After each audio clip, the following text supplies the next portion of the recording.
हिसाब से नहीं है, नहीं, आप अपनी तानाशाही के हिसाब से कार्रवाई कर रहे हैं और हर आदमी को कमजोर समझ रखा है आपने।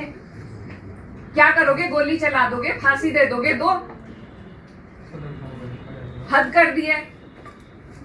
तरीके से किसी को बात करना नहीं आता है। हाथ मत लगाइए, नहीं हाथ मत लगाइए, हाथ मत लगाइए। अभी लगाया आपने, अभी लगाया, अभी लगाया। क्या कहना चाहेंगे मैडम, क्या तानाशाही हो रही है? देख ही रहे हैं आप। अगर एक सांसद एक पीड़ित परिवार के साथ डीआईजी से मिले और डीआईजी पीड़ित परिवार को उनके सामने कहे कि जाइए जो हमें करना है हम करेंगे, तो ये तानाशाही है। और फिर हमें यहाँ लाया गया है। चलो ना, आ गया मेरे हाथ क्यों लगा रही थी? अगर आप लोग वीडियो बनाएंगे हमारी भी बनेगी। नहीं, हम नहीं बना रहे मैडम, बिल्कुल ये तो बनाएंगी। लाया गया है। जो पुलिस वालों पर भड़क रही हैं, हाथ नहीं लगाने की चेतावनी दे रही हैं। मेरे हाथ क्यों लगा रही? यूपी में तानाशाही की बात कर रही हैं, वीडियो बनाने की धमकी दे रही हैं। अगर आप लोग वीडियो बनाएंगे हमारी भी बनेगी। ये कैराना से सपा सांसद इकरा हसन हैं और सांसद और यूपी पुलिस के बीच ये हाई वोल्टेज हंगामा सहारनपुर में हो रहा है। वो जो लापता लोग हैं वो कहाँ हैं, उनकी जानकारी दीजिए हमें। दरअसल मोनू कश्यप हत्याकांड को लेकर इकरा हसन पीड़ित परिवार के साथ डीआईजी से मिलने पहुंची थी। मोनू कश्यप की उसके 2 दोस्तों ने हत्या कर दी थी। एक युवती समेत 3 आरोपी जेल में हैं। मोनू की मां का आरोप है कि हत्याकांड की प्लानिंग में युवती के परिजन भी शामिल हैं, जिन्हें अब तक पकड़ा नहीं गया है। इकरा हसन का आरोप है कि डीआईजी ने पीड़ित की मां की बातों को अनसुना कर दिया। इसके बाद इकरा हसन डीआईजी दफ्तर के बाहर आ गई, सड़क पर ही धरना देने लगी। तभी महिला इंस्पेक्टर फोर्स के साथ वहां पहुंची तो पुलिस वालों को इंसानियत का पाठ पढ़ाने लगी, मंत्री पर आरोप लगाने लगी।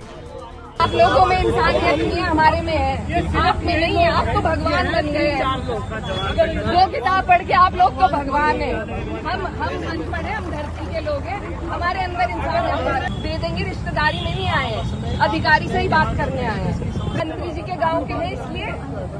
अरे हम सारी राजनीति समझते हैं, हम अनपढ़ नहीं है। तो कर लीजिए सही से, फिर हम सुन रहे हैं। ड्यूटी तो कर लीजिए सही से। नहीं कर रहे हैं, नहीं कर रहे हैं। कर रहे होते तो यहाँ इस तरीके से हम खड़े ना होते, ये खड़ी ना होती। अब पे आपके बीच में आ जाएगी वो कि दबाव मत बनाइए, आप भी हम पे दबाव मत बनाइए। हम अपने लोगों से बात करिए, आपको एप्लीकेशन दे देंगे। आप कृपया करके हम पे दबाव मत बनाइए। हम यही चाह रहे हैं, आप जाइए, डरते नहीं है। ज्यादा आपको दिक्कत हो रही है, जाओ मुकदमा कर दो। इसके बाद पुलिस सांसद और उनके समर्थकों को ट्रैफिक रोकने के आरोप में महिला थाने लेकर आने लगी, लेकिन इस दौरान भी इकरा हसन और पुलिस के बीच जमकर नोकझोंक हुई। क्या आप जो जफाला वाला मामला हुआ था उसमें आई थी आप?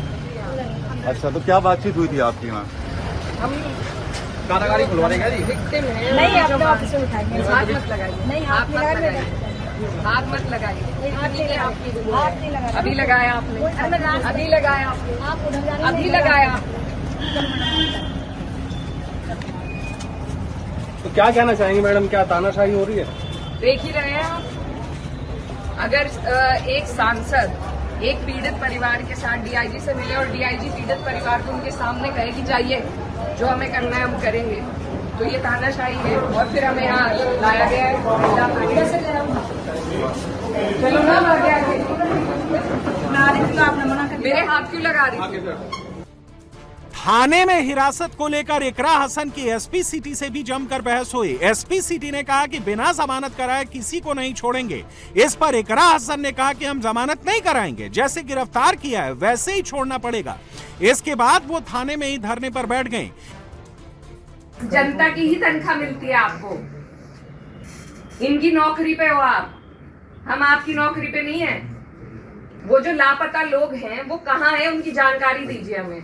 जितने लोग हमारे साथ थे तो उनकी जानकारी दीजिए, नहीं तो मुझे भी अरेस्ट करके ले जाइए। क्या तोड़ना पड़ेगा बताओ, वो तोड़ देंगे यहाँ पे। इसके बाद सिटी मजिस्ट्रेट मौके पर पहुंचे। उन्होंने गिरफ्तार पूर्व राज्य मंत्री और सपा नेता मांगेराम कश्यप समेत 4 लोगों की रिहाई का भरोसा दिया। तब जाकर सांसद ने धरना खत्म किया।